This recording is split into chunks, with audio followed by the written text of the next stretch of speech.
Oke. Selanjutnya dari Dini Artika dari Zoom. Namo Buddhaya, kalau ada orang yang benci sama kita sewaktu hidup, lalu dia meninggal lahir dalam peta, apakah orang tersebut bisa mencelakakan kita?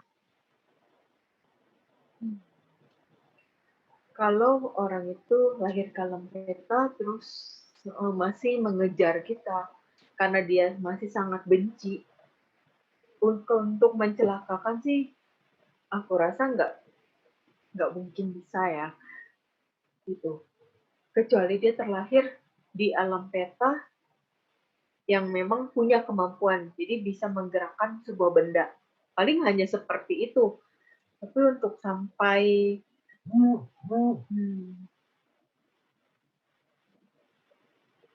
sampai mempengaruhi seperti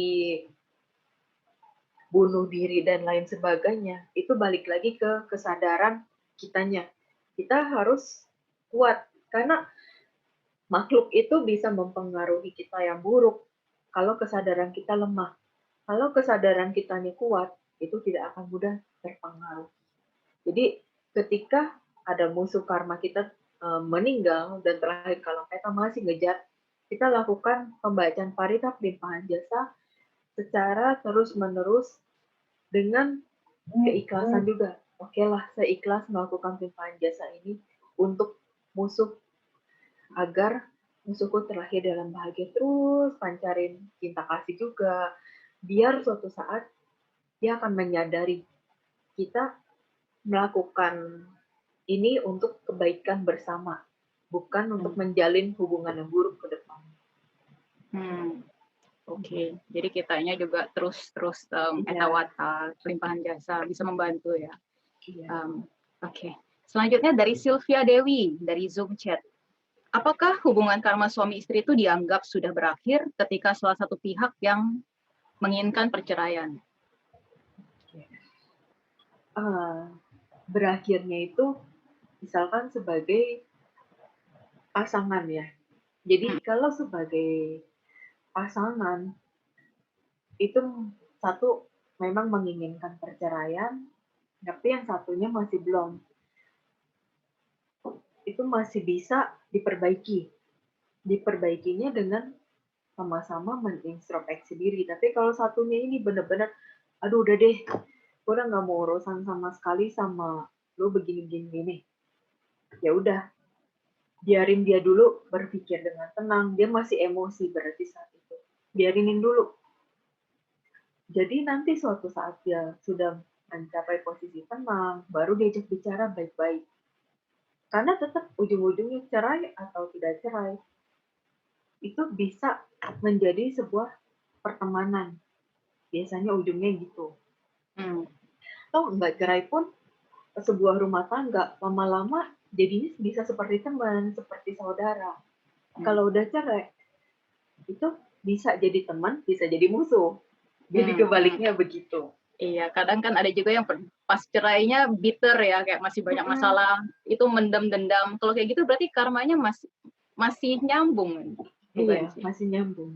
Jadi ketika dia mulai memilih untuk bercerai, ya udah berarti ikatan sebagai suami istri dia mau selesaiin. Tapi untuk pertemanan itu nggak mungkin bisa selesai begitu aja. Tetap masih bisa berjalan. Atau dia mau mengubah pertemanan ini jadi sebuah hubungan musuh. Itu juga bisa gitu. Karena semua bisa kita pilih. Balik lagi ke pilihan. Iya. Oke. Seru nih. Kemudian next-nya dari YouTube, dari Yukashi Chan. Cimeta, jika ada suami selingkuh, tapi dia merasa ini karma, padahal menurut istri dia sedang membuat karma buruk. Apa yang harus dilakukan supaya suami sadar dan tidak menambah banyak karma buruknya? Itu balik lagi ke si suaminya. Kalau dia berpikir seperti itu, berarti dia sedang mengembangkan egonya sendiri. Ketika dia mengembangkan egonya seperti ini, biarin dulu, kita nggak bisa lawan, kita nggak bisa ngomongin. Karena A sampai Z pun yang kita kasih tahu yang baik, itu dia akan tutup kuping. Karena dia merasa pendapat dia yang paling benar. Biarinin dulu aja. toh suatu saat dia akan sadar sendiri. Yang penting kita sudah mengingatkan.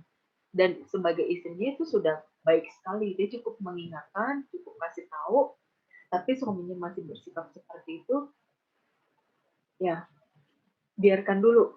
Jadi kalau bisa ada pihak yang bisa didengar, itu yang ngomong ke suaminya, kalau masih terus seperti itu, terus coba cari lingkungan-lingkungan yang bisa membantu bilangin. Tapi dari istrinya cukup bereaksinya tahan kalau di depan si suami, tapi di belakang dia coba minta tolong ke keluarganya atau ke temannya untuk bantu menyadarkan. Karena biasanya kalau si suami sedang tergila-gila dengan pihak ketiga ini, pasti nggak akan mau mendengarkan istri. Dia menganggap istrinya selalu negatif. Jadi harus ada pihak lain yang bantu. Apalagi kalau kayak di drama-drama Korea, pelakornya cantik banget. Nah, ini kalau memang pihak ketiganya dia bermainnya murni ya cuma karena pengen uangnya, cuma karena dia pengen merebut kasih sayang si cowoknya.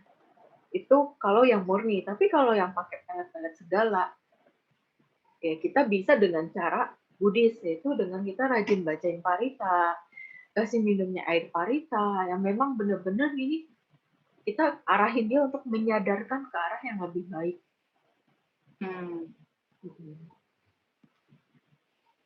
Oke.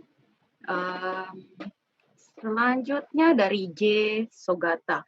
Bagaimana cara mengkondisikan sehingga kita bisa terlahir di negara tertentu dan keluarga Buddhis? Kita tidak bisa memilih kalau itu. Tapi kita bisa beradiptana, kita bertekad aja. Jadi setiap melakukan perbuatan baik, kita tekadkan, semoga saya terkondisi untuk selalu lahir di negara Buddhis. Semoga saya terkondisi untuk selalu beragama Buddhis, selalu mengenal ajaran Buddha Dhamma. Itu bisa membantu mengkondisikan ya, Ji. Berhubungan dengan janji, gimana dengan misalnya kita pernah berjanji sesuatu di kehidupan lampau yang kita pun udah nggak ingat, bagaimana cara melepas janji dan ujaran itu, baik di kehidupan sekarang atau lampau? Kalau kita melepas janji, ya kita coba bertekad di depan altar, kita ngomong ke diri kita sendiri. Apapun yang pernah kujanjikan, apapun yang pernah kuucapkan, saya ingin melepas janji itu. Dengan nanti saya akan kondisikan banyak perbuatan baik. Udah gitu aja, hal-hal yang positif. Jadi nggak perlu yang sampai gimana-gimana. Tapi dari yang pengalaman Cici sendiri, tekad itu seberapa kuat sih? Misalnya kita pernah 4, 5, 7 kehidupan lampau, kita pernah ngomong sesuatu dengan kesungguhan hati gitu. Itu bisa kebawa sampai ke beberapa kehidupan? Bisa. Jadi pernah ada yang bertekad tidak ingin menikah karena merasa hidup sendiri itu lebih baik, lebih enak. Jadi di kehidupan ini ketika dia sangat menginginkan punya pasangan, selalu ada masalah, itu pun bisa terjadi. Jadi dia harus melepaskan janjinya, semoga janji saya yang dulu tidak pernah ingin menikah, saya ingin lepaskan. Kali ini saya ingin memiliki pasangan hidup dengan jodoh yang baik, dengan hubungan yang baik. Udah. Terus juga ditambah di sekarangnya harus ada usaha untuk pendekatan, coba pengenalan gitu. Jangan setelah lepas janji, ya udah dia hanya menunggu, udah nunggu di rumah, nunggu datang. Oke, jadi usaha juga. Iya. Oke, question selanjutnya dari Setiawan Lee dari YouTube. Apakah mayoritas mereka pasangan yang menikah saat ini adalah berjodoh alias spesial, sudah pasti jadi suami istri berulang-ulang di kehidupan yang lampau? Enggak semua, hanya ada sebagian. Jadi dari teman pun bisa jadi suami istri. Kakak beradik pun bisa. Kakak beradik juga bisa. Oke. Kalau misalnya dulunya mereka couple yang sangat attached, terus kehidupan ini jadi teman atau misalnya jadi siblings, apakah itu masih ada apa sih perasaan ininya, Ci? Atau biasanya udah enggak? Ada perasaan untuk saling melindunginya. Jadi Hmm. ketika eh, saudaranya ini punya pasangan, terus dia itu bisa ada feeling, pasangannya kok nggak baik ya. Jadi bisa saling mengingatkan gitu. Kalau Ah, ngelihat pasangannya baik nih, yuk jalanin aja. Jadi bisa saling support. hmm, hmm, hmm. Oke. Kemudian dari Mary dari YouTube, apakah di kehidupan ini sudah tidak berjodoh? Apa ada kelanjutan dari kehidupan berikutnya? Mungkin yang kali ini pacaran tapi nggak jadi married atau married mungkin divorce. Apakah di kehidupan selanjutnya masih ada kemungkinan untuk berjodoh lagi? Kalau untuk pertemuan pasti ada, pasti ada. Cuma Hmm. untuk bisa menjalin suatu hubungan itu tergantung kondisi karmanya masing-masing. Dan juga Mhm. balik lagi ke usaha kalau memang untuk sebagai pasangan. Hmm. Oke. Mungkin usaha itu membantu untuk memperpanjang karmanya, bisa dibilang kayak gitu. Eh, bisa dibilang untuk menjalin hubungan yang baik ya. Jadi kalau misalkan di kehidupan sekarang nggak bisa jadi pasangan nih, tapi hanya Hmm. sebagai teman. Ya Mhm. dikondisiin aja untuk tetap jadi sahabat yang baik, bisa saling Mhm.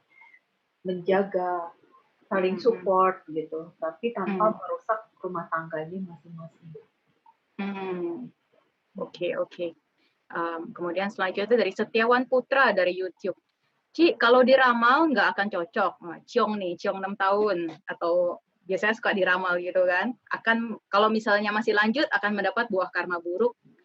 Kemudian, tapi tetap dipaksakan. Apakah dengan tidak sama pasangan tersebut, kita bisa tidak akan mendapat buah karma buruk?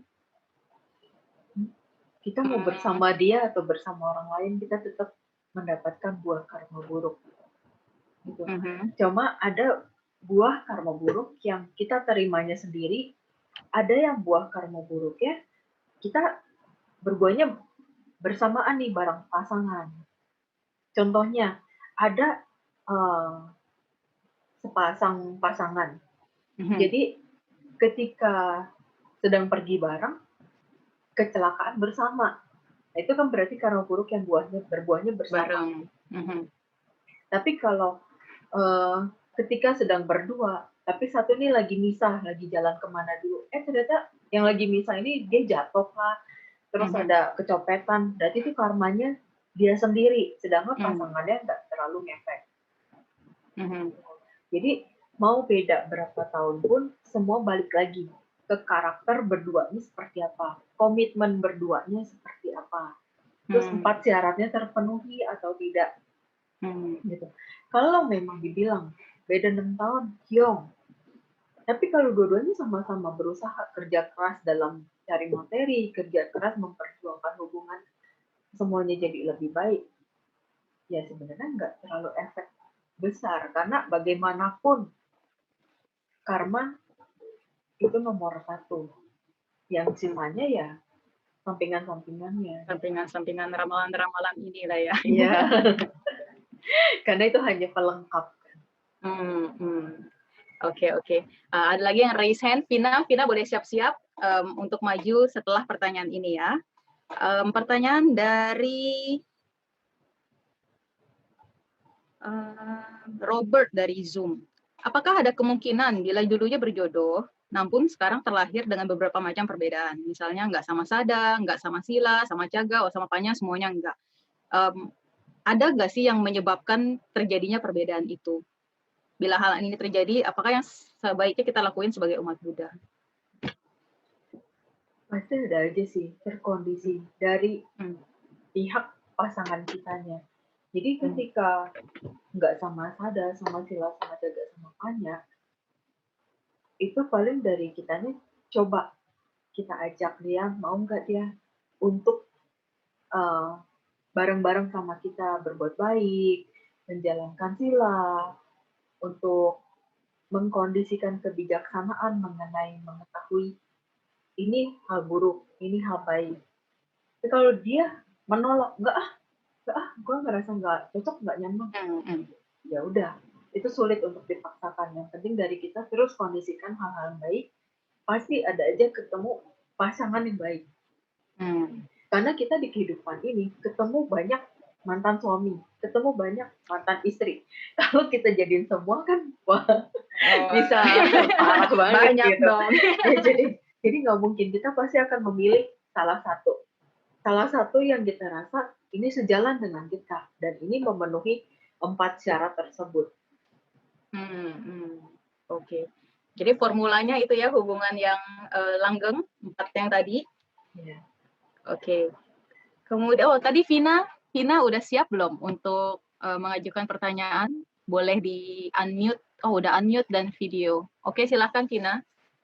Halo Cimeta, mau nanya nih, kalau kan banyak ini satu orang itu bisa punya kayak repeat, gimana ya, kayak repeat relationship. Kalau dia udah di toxic relationship, kayak sering dipukulin, tapi misalnya putus nih sama pacar pertama, dapat pacar kedua yang begitu juga, terus dapat pacar ketiga juga begitu. Itu tuh apa karena past life-nya itu pernah melakukan sesuatu karma yang sangat buruk, kayak misalnya mukulin, ya cuma suspek ya, kayak mukulin animal lah atau apalah gitu. Itu karena apa ya kira-kira? Iya, bisa karena yang lampaunya dia pernah melakukan hal-hal lebih ke arah menyiksa, penindasan terhadap makhluk lain. Jadi untuk mengkondisikan biar kita tidak melakukan, tidak terkena disiksa lagi oleh pasangan kita berikutnya, ya kita kondisikan dari ucapan kita kah, bisa juga yang kemarin-kemarin pada mukulin karena ucapan kita yang suka sembarangan, terlalu menyakiti. Jadi dia dengan emosional yang tidak terkontrol, dia melakukan kekerasan. Gitu. Jadi semua itu balik dulu nih ke diri kita makanya harus introspeksi diri.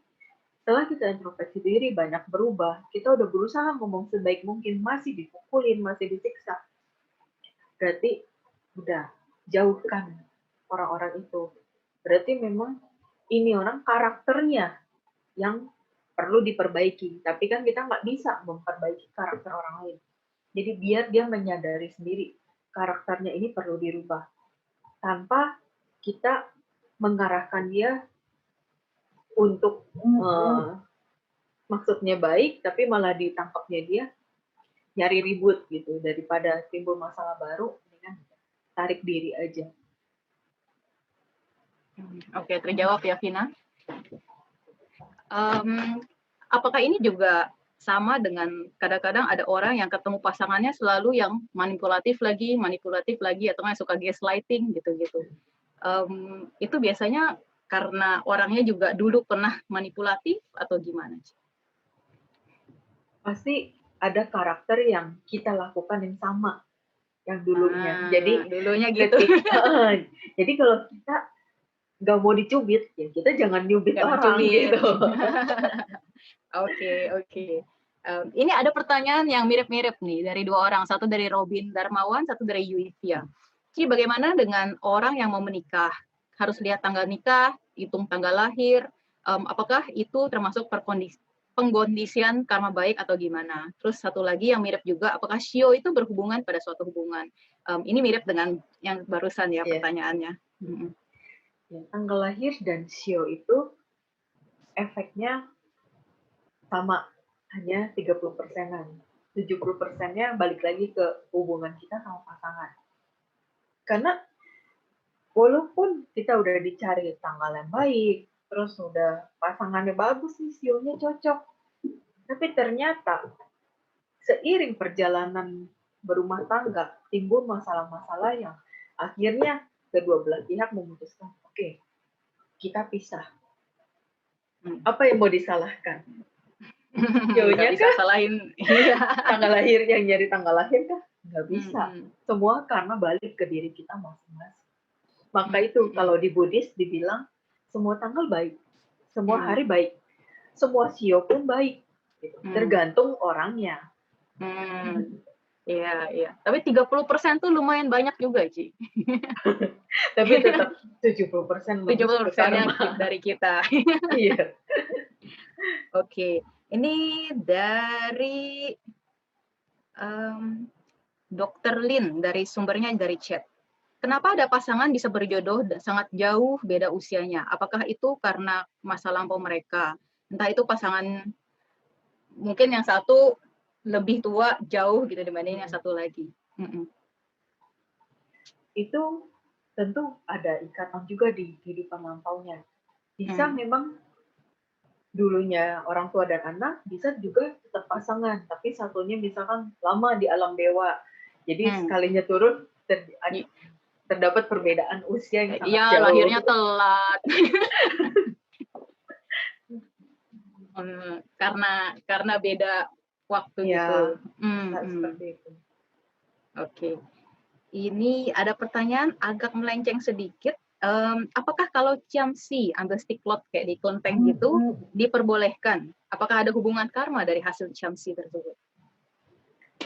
Kalau Ciamsi itu nggak dilarang sih. Silahkan aja gitu. Tapi kita nggak bisa 100% bergantung sama apa yang dilihat. Apabila dikasih taunya buruk nih, berarti kita harus kondisikan banyak perbuatan baik. Tapi kalaupun wah bagus nih, udah bagus pun kita jangan terlena, tetap harus kondisikan yang baik-baik. Karena baik atau buruk bacaan dari Ciamsi ini, tetap kita harus terus kondisikan yang baik, perbuatan baik. Terus aja berbuat baik, nggak ada habisnya ya. Iya. Kemudian dari Juviur, dari Zoom. Cimeta, jadi bisa dikatakan 4 hal yang Cimeta jelaskan itu penting dalam hal jodoh. Tetapi komunikasi merupakan hal yang penting juga untuk menjalin dan mempertahankan hubungan dengan pasangan yang baik. Boleh minta tips dari Cimeta mengenai supaya bisa tetap menjalin dan mempertahankan hubungan yang baik dengan pasangan? Ya, kalau dari yang saya praktikkan sendiri, itu kita sering menintrospeksi diri pertama. Jadi setiap kali tanggal anniversary, kita saling mengintrospeksi apa sih yang salah di saya, apa yang perlu diperbaiki. Begitu juga di pasangan. Jadi sama-sama saling mengintrospeksi. Nah setelah itu ya kita bicarakan, oh ya, saya tidak salah di sini. Selama ini selalu mengulang hal yang sama. Jadi ungkapkan maaf dan coba di tahun berikutnya tidak mengulang kesalahan yang sama. Latih lagi begitu. Dan juga komunikasi terus berjalan. Jangan apa-apa diem. Selalu ada komunikasi. Terus juga setiap kali ada apa-apa, misalkan dia ada bantuin beres-beres rumah atau ngapain, ya, saya ucapkan thank you ya udah bantuin kayak gitu. Terus misalkan ada sesuatu nih yang ternyata saya ada salah bikin dia marah, sorry ya tadi aku nggak sengaja gini-gini, udah selesai. Jadi tidak memperpanjang masalah dan juga tidak membuat masalah baru untuk selanjutnya. Jadi cukup ya udah selesai saat itu juga ketika ada masalah, dan kita menurunkan ego masing-masing. Jadi saya maunya begini, dia maunya begitu. Untuk jalan tengahnya yang terbaik gimana? Ya udah, saya ngalah, dia ngalah. Jadi cari jalan terbaik lah. Jadi jangan sampai menonjolkan, nih saya nih, enggak seperti itu. Dalam rumah tangga kita semua sama. Tidak ada yang lebih, tidak ada yang kurang. Semua sama. Kalau di dalam rumah tangga aja menganggap, kamu tuh istri, saya nih suami, kamu harus tunduk apa-apa sama suami. Yaitu sulit, jadinya komunikasi jadinya nggak bisa berimbang. Gitu. Jadi suami harus nurunin sedikit level keegoannya, istri juga jangan terlalu merasa rendah diri. Dan juga kadang jangan terlalu tinggi hati juga. Jadi ya sebanding aja. Jadi semua untuk bisa harmonis, semuanya harus ada pembahasan, harus ada komunikasi. Harus ada keseimbangan. Oke. Jadi komunikasi dan turunin ego kuncinya. Oke, nextnya dari Stevie Pramudita dari YouTube. Cimeta mau tanya, bagaimana dengan pasangan yang incest sesama saudara? Kemudian secara pandangan agama Buddhis, apakah hal ini melanggar sila atau melanggar moral?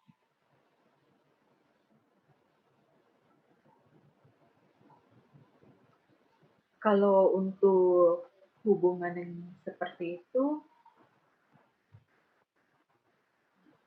Ya, bisa juga ada pelanggaran. Jadi ketika kita menyadari hal ini nggak baik, jangan lakukan. Gitu. Hmm. Kurangilah sedikit demi sedikit. Karena kan kalau udah saudara kadang jadi kebiasaan ya. Lebih baik kalau gitu dihindari mungkin ya. Iya. Oke. Selanjutnya dari Mimi dari Zoom. Apakah ada karma buruk kalau kita menganjurkan perceraian dalam perkawinan orang lain? Iya, nggak boleh. Jadi kita harus berada di posisi netral. Jadi kita kasih tahu kalau memang kamu berpisah, nanti bisa begini-begini loh. Kalau kamu tetap bersama, kalau masih bisa diperbaiki, ya perbaiki gitu. Gimana kalau misalnya kita lihat dua-duanya udah suffer banget di pernikahan itu, terus kita juga kasihan kedua-duanya, terus somehow ya kita suggest, itu juga masih termasuk karma buruk, Ci. Iya, baiknya walaupun kita lihat, aduh ini kelihatannya berat banget nih, gitu. Tapi kadang kasihan kan.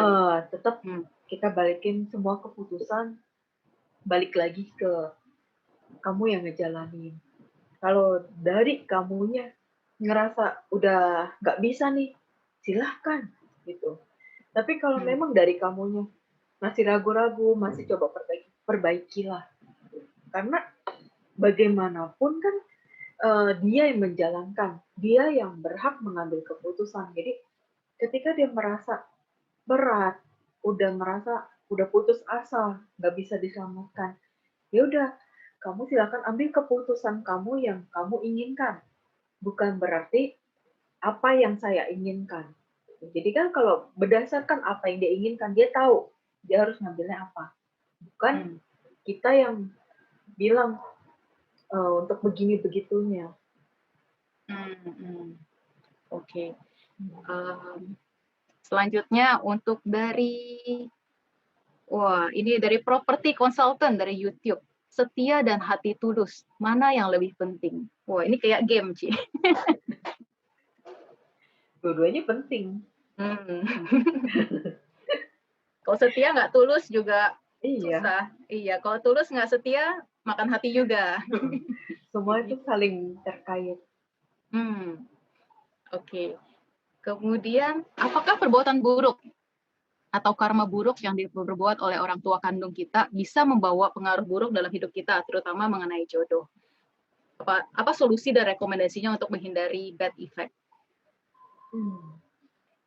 Sebenarnya kalau karma buruk yang diperbuat oleh orang tua kandung itu nggak ngefek di kita. Jadi itu efeknya nanti ke dia sendiri. Jadi yang kalau kita ada masalah dengan jodoh, itu bukan karena orang tua, tapi lebih karena masalah karma kita sendiri. Mirip gitu. Mungkin karmanya. Ya, ada kesamaan karma aja, tapi tetap sumber masalahnya dari karma kita sendiri, bukan karma dari orang tua. Oke. Terus kalau misalnya orang ini mau beradithana, parita apa yang harus yang bisa direkomend untuk beradithana? Biasa parita puja bakti biasa tetap bisa kita lakukan, terus kemudian ditutup dengan limpahan jasa, setelah itu baru kita beradithana. Seperti itu. Oke. Pertanyaan selanjutnya ini dari property consultant dari YouTube. Ada yang ngomong kita dapat pasangan, keluarga inti kita juga harus suka dengan pasangan kita. Berarti papa, mama, siblings. Tapi kalau keluarga inti kita nggak suka dengan pasangan kita, itu namanya jodoh yang nggak baik. Apakah itu benar? Semua harus saling mendukung. Kalau semuanya saling mendukung, udah pasti akan ada hasil yang baik juga dalam hubungan. Oke. Cimeta dari Sylvia Chang. Cimeta bagaimana menjelaskan bahwa di dunia masih ada yang single sampai tua? Dan apakah di Buddhis ada perkataan bahwa ada orang yang memang dilahirkan single selamanya dan bagaimana kisi-kisinya? Ini mirip pertanyaan yang tadi ya, balik lagi ke pilihan kita. Iya, betul. Pilihan kita mau sendiri atau mau bareng. Oke, ada yang mau di-share lagi, Ci. Bener itu aja sih. Cuma balik lagi ke pilihan kita. Dari Tina Saliman YouTube. Cimeta mau tanya, kalau kita sudah menikah dan ternyata pasangan ada sifat yang membuat saya dan keluarga sering terluka, apakah kita harus melepaskan pasangan supaya masing-masing karma buruk dapat berhenti? Itu ada baiknya dibicarakan dulu berdua dari hati ke hati. Ini ada masalah apa? Nah, setelah itu udah tahu masalahnya, cari solusi bersama. Kalau memang ada solusi, itu akan enak gitu untuk ke depannya. Jadi hubungannya tidak saling menyakiti lagi, keluarga juga tidak tersakiti. Oke, diomongin dulu ya kalau kayak gitu. Oke, selanjutnya dari Dina dari Zoom.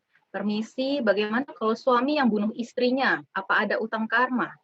Istrinya mungkin hutang ya kalau gitu ke suami. Itu lebih ke musuh. Musuh terus ketemu lagi married. Iya, jadinya saling menyakiti. Oke, selanjutnya dari Lucy01 dari YouTube. Nama budaya Cimeta. Maaf, pertanyaannya lari dari topik. Untuk makhluk peta korban aborsi atau bayi yang meninggal, apakah di alam sana mereka dapat bertumbuh seperti kita? Kalau korban aborsi, itu mirip seperti orang keguguran. Kalau bayinya udah meninggal nih, di sananya kesadarannya ke fisik terakhirnya dia. Jadi misalkan dia di alam peta, udah balik ke alam peta. Gitu. Dengan posisi dia balik ke seperti orang dewasa lagi gitu. Yang kelahiran sebelumnya berarti. Iya. Oke. Dari Bubblegum YouTube. Cin, kalau misalnya emang ikatan karmanya buruk sama jodoh atau orang-orang yang pernah jadi jodoh, misalnya mantan pacar, lalu gimana cara buat mengubah ikatan tersebut? Kalau mengubah ikatannya yang nggak baik ini untuk menjadi baik, itu bisa dengan cara dari kitanya lagi. Kitanya coba perbaiki diri, apa yang salah, apa yang tidak baik, kita perbaiki, terus coba menjalin hubungan baik sebagai sahabat, sebagai teman. Kalau memang dari pihak mantannya, enggak lah, udah nggak mau ada ikatan apapun, ya udah, nggak usah disesali, nggak usah merasa, aduh, kepikiran segala macam, udah sadarin aja, ya udah berarti memang saat ini antara saya dan dia udah nggak ada hubungan apapun. Oke. Kita sisa, ini baru message panitia, sisa 7 menit ya. Dari Yasin Kasun, apakah menjadi biku itu suatu panggilan hidup baru bisa menjadi biku? Iya. Dan biasanya udah banyak karma yang numpuk berarti kan ya, dari kehidupan lampaunya mungkin udah jadi Buddhis beberapa kali baru bisa jadi biku. Selanjutnya, apakah kita membawa moral dari Valencia Anthony YouTube? Apakah kita membawa moral dan pengetahuan kita ke kehidupan berikutnya? Iya, ada. Kita ada membawa perilaku kita yang dulu ke yang sekarang. Terus juga ada beberapa hal yang pasti terbawa dari yang dulu ke yang sekarang. Oke. Ini ada pertanyaan kasih tak sampai. Misalnya nih, si cowok sayang banget sama si cewek, tapi si cewek nggak suka. Apakah ada kemungkinannya untuk bertemu di kehidupan mendatang terus jadi bareng? Kalau dikondisikan karma baiknya hanya satu pihak, itu agak sulit ya. Biasanya kalau si cowok sayang banget, tuh si ceweknya kayak udah nggak mau sampai akhirnya benar-benar ngejauh, menghindar. Itu biasanya ada disebabkan dari yang lampaunya mereka pernah ada ikatan baik, tapi salah satunya selingkuh, jadi cewek ini merasa aduh udah deh cukup sampai di sini. Jadi ketika ketemu lagi di kehidupan sekarang, si cowoknya walaupun cinta banget, dia udah nggak ada keinginan untuk bersama, feel-nya hilang. Oke. Gimana dengan LGBT, Ci, yang gay? Karena saya kalau nggak salah sempat di salah satu talk, dia pernah bilang misalnya couple ini bilang, oke next life kita ketemu lagi ya, Iya, tapi nggak bilang ada. kamu cowok, saya cewek. Jadi dua-duanya misalnya lahir di depan ini cowok-cowok. Tapi kan kayak gay itu bukannya kecenderungan ya mungkin dari SMP SMA somehow ngelihat cowok suka gitu. Kalau untuk yang dari kehidupan lampau kalau kehidupan lampau cewek it's normal. Tapi kalau misalnya dari kehidupan lampau dia udah cowok. Tapi kehidupan ini dia juga sukanya cowok. Biasanya kalau memang dulunya pernah ada janji, jadi sekarang sama jenis kelamin ya cewek-cewek atau cowok-cowok, itu dia hanya suka ke orang yang sama gitu. Jadi ke satu orang doang dia sukanya. Tapi kalau cowok-cowok lain, ke cewek-cewek lain, dia biasa aja perasaannya, tapi hanya ke satu orang ini gitu. Tapi kalau memang di kehidupan lampaunya dia karena ada penyimpangan seks, jadi di kehidupan sekarangnya dia jadi gay atau lesbi, nah itu dia bisa sama siapa aja jadi gitu. Penyimpangan seksnya itu berarti biasanya apa sih yang bisa menyebabkan lahir kayak gitu gitu? Itu seperti suka jajan sembarangan, misalkan ya sekarang kan banyak orang ya di belakang istrinya, di belakang suaminya, mereka melakukan hubungan yang tidak sepantasnya berbuat asusila lah, gitu, melakukan pelanggaran asusila di luar sana tanpa diketahui istri atau suami. Itu kedepannya suatu hari LGBT ini akan lebih banyak dari sekarang. Sekarang aja udah lihat kan. Sekarang aja udah mulai banyak. Ya, itu karena sebagian besar banyak penyimpangan di yang lalu. Nah, bagaimana kedepannya? Itu. Jadi sekarang bagi yang merasa dirinya ada melakukan kesalahan di belakang pasangannya, cepat menyadari. Kalau tidak, ya tidak ada yang bisa menolong kalau udah kejadian. Kalau misalnya itu kan misalnya orang ini jajan sembarangan di belakang istri. Tapi kalau misalnya orang ini suka jajan sebelum merit, apakah itu melanggar sila juga, Ci? Apakah bisa mengakibatkan karma buruk? Tetap ada karma di baliknya. Oke. Sisa 3 menit. Oke, 2 pertanyaan terakhir ya. Dari Edi dari Zoom. Apa efek karma dari kawin lari? Itu yang diterima di kehidupan saat ininya, kalau kawin lari, kehidupannya pasti nggak bahagia, banyak masalah. Karena apa? Hanya mementingkan ego, hanya mementingkan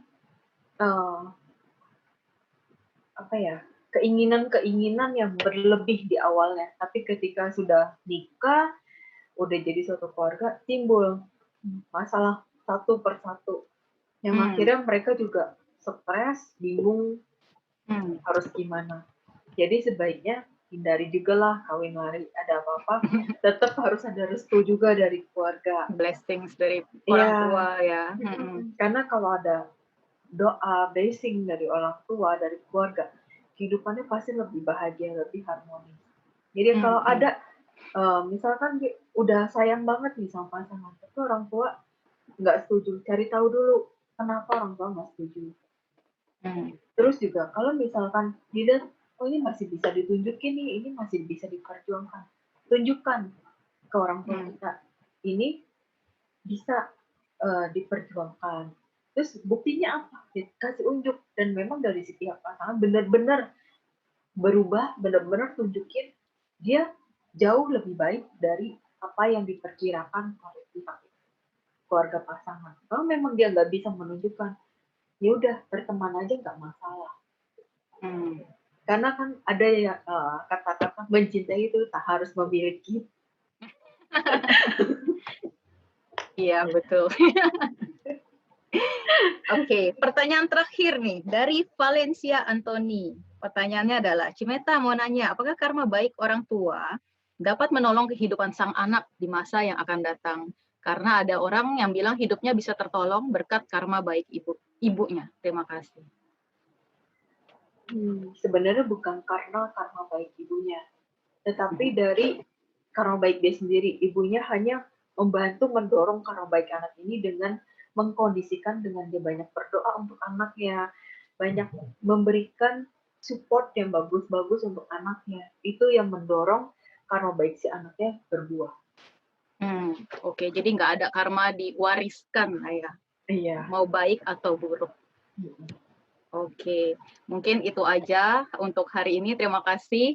Mungkin untuk ada kata-kata terakhir dari Cimeta untuk sebagai penutup. Oke, jadi kesimpulan dari saya, hidup adalah sadar saat ini. Jodoh adalah sebuah pilihan yang diikuti oleh karma yang berbuah. Yang penting tindakan kita saat ini yang membawa kedamaian, kebahagiaan.